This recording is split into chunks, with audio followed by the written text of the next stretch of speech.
now in the silver GTV, which is actually the same car as the grey one, but it has a few advantages. Because it's a newer model, it has a 6-speed gearbox instead of the 5-speed gearbox, which shifts, well, really nice.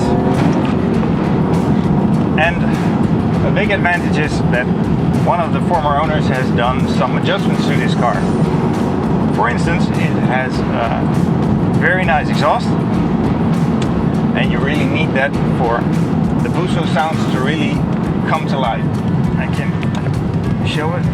Just shift one gear back and then step on it.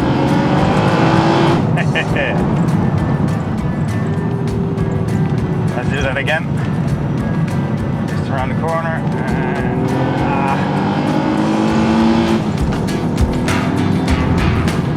Another thing is that all the rubbers in the suspension on the chassis, they have all been changed by PowerFlex rubbers, so the car is a bit stiffer, and you really notice that when you're turning into the corner.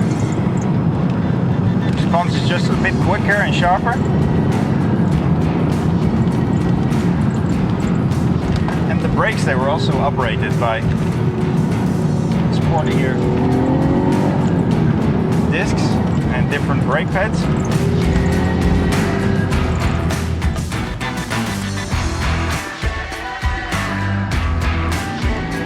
If you've never driven a GTV or even sat in one, you would think when you would look at the interior, wow, that's amazing, it will probably grip you in the chair, but it doesn't.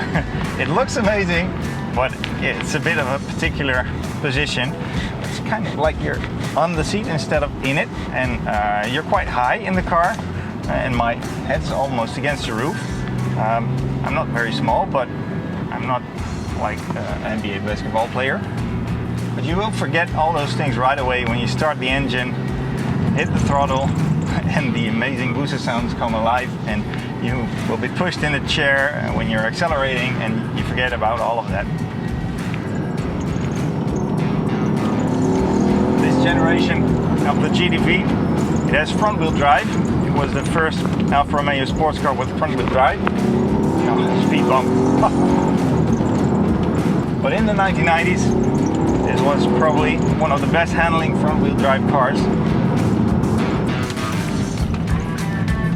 It shares the suspension with the Alfa Romeo 155. V6 engine is a lot heavier than the 4-cylinder engines, and because of that, you feel the weight in the nose. This car really comes alive when you place operated suspension like springs and dampers, because then the weight doesn't really bother you then.